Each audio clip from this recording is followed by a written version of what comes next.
Darwin. Nous allons apprendre dans cette vidéo formation à gérer la mise en page via les outils qui nous sont proposés dans Publisher. Donc, vous voyez, j'ai actuellement ici un document qui a été créé, donc document qui contient plusieurs pages. Donc, pour gérer la mise en page, donc ces différentes options vont se trouver dans l'onglet création de page. Donc on va avoir ici un groupe mise en page qui apparaît. Donc dans ce groupe-ci, la première chose que vous allez pouvoir changer, c'est la marge. Donc en gros l'espace que vous souhaitez réserver entre le bord de la feuille et à partir de quel moment en fait vous allez pouvoir démarrer l'insertion de votre contenu. Donc vous voyez pour l'instant on voit ici un petit trait, donc si je zoome un peu plus, on voit ici donc un trait vert en pointillé qui apparaît. Il s'agit donc de la marge. Vous pouvez voir donc que le reste de mon contenu c'est bien adapté à la marge. Ce que je vais pouvoir faire c'est changer justement cette marge, donc soit la réduire ou à l'inverse l'augmenter.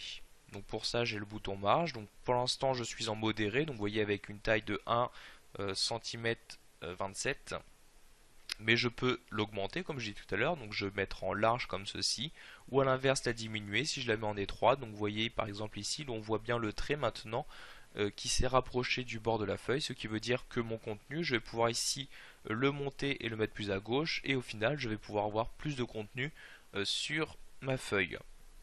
Si je le souhaite, je peux carrément désactiver la marge en cliquant ici sur aucun, ou si je clique sur marge personnalisée, choisir pour chacune des orientations, donc vous voyez à gauche, à droite, en haut ou en bas, l'espace que je veux pour la marge. Donc je clique ici sur OK afin de valider. Une fois que vous avez choisi la marge, vous allez pouvoir changer l'orientation. Donc on avait vu lors de la première vidéo formation que l'on choisissait dès le début l'orientation de notre document. Sachez qu'à tout moment vous pourrez le rechanger. Donc ici je vais dézoomer. Donc vous voyez je suis actuellement en orientation portrait. Si je veux passer en paysage, donc je clique sur le bouton orientation et je clique sur paysage. Bon, bien évidemment ici cette orientation n'est absolument pas adaptée au contenu de ma présentation, de ma composition.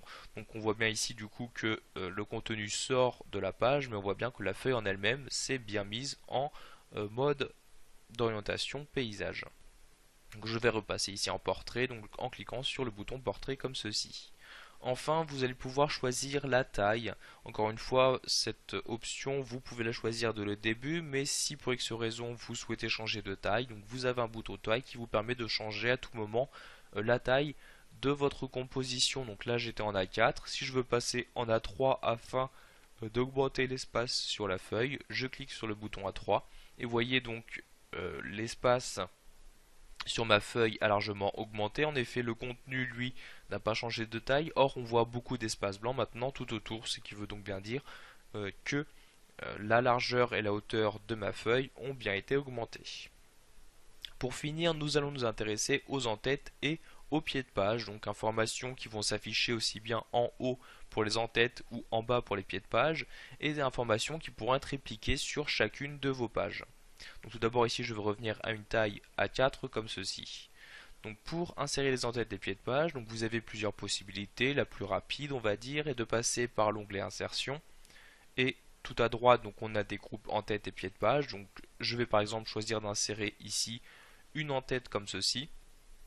Donc au niveau de l'en-tête, vous pouvez insérer ce que vous souhaitez. Donc vous avez accès ici à différentes informations dites dynamiques, par exemple le numéro de page, la date ou l'heure. Par exemple ici je vais insérer la date. Donc vous voyez ici la date qui s'est insérée. Et je vais par exemple mettre ici bulletin comme ceci.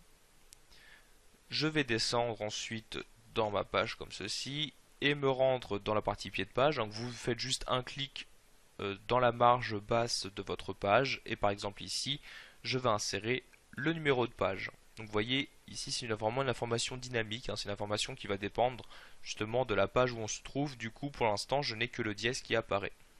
Je vais même écrire ici le mot page juste avant, donc j'écris page avec un espace comme ceci. Donc j'ai inséré mes en-têtes et pieds de page, donc ici mon pied de page, le numéro de la page, au niveau des en-têtes, la date ainsi que le mot bulletin. Donc je clique ici sur fermer la page maître comme ceci.